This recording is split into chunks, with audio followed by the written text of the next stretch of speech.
In trying to figure out the landscape of the future of journalism, what better place to observe the horizon than from the top of the nearest mountain? So we went to 60 Minutes and sat down with correspondent Bob Simon to hear his reflections on the past and his thoughts about the future.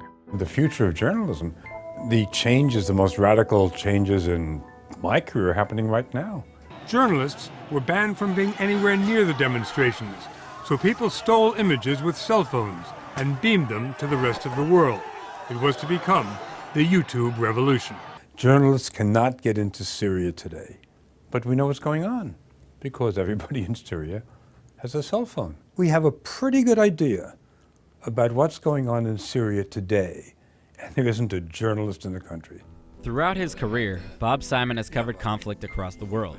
I asked him about a defining moment when he was captured and held by Iraqi insurgents for 40 days in 1991. One would have thought it would have taught me something if I'd been an intelligent human being, capable of learning from experience.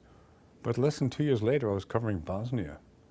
In his 15 years as a 60 Minutes correspondent, Simon's stories have covered almost every topic: wars, religion, sports, and another which is near to Bob's heart. I've also noticed that you report a lot on animals. Can you tell me about that?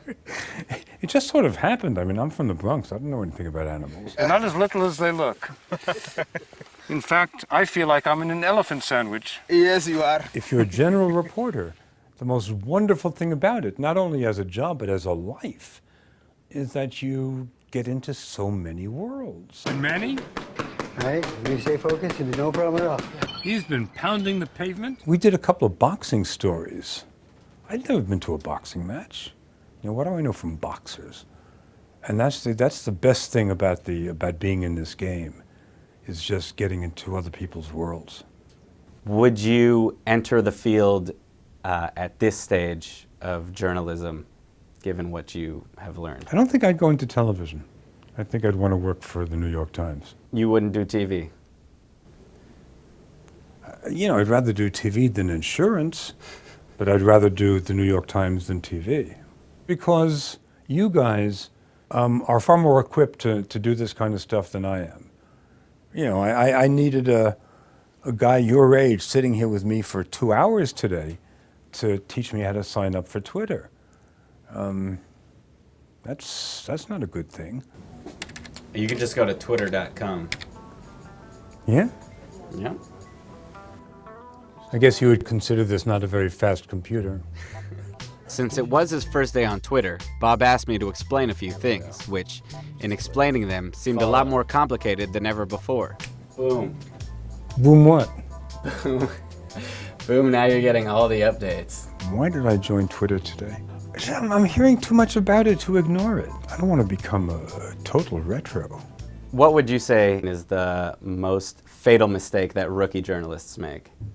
I guess being so eager to get your name either on the screen or in a byline that you rush too much. When it's not necessary, sometimes you have to rush.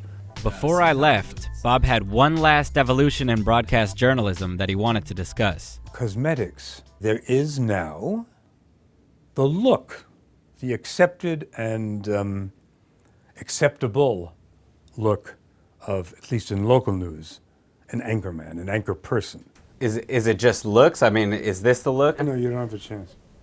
Why not? You don't look like the local anchorman. Tell me why. Your hair's a little, it's not right. Your hair isn't right. It's not combed. So if I combed my hair, Step in the right direction. put on a tie. Tie for sure. Let me see you smile. No. Won't do it. Knowing what you know, what would you recommend for young journalists? If you're interested in really doing something that's fulfilling and that is of use, I would just pick a place in the world where you think, which you think is going to be really interesting over the next several years, and move there. And do what? Cover the news. For who? You go to the backwoods of Pakistan, if that's where you think things might be happening, and you're not going to have any competition there. And if you're lucky and something breaks there, you're it. And if you do well, people are going to be really interested in you. I think it's a bit, frankly, I think that's a lot better than working your way up from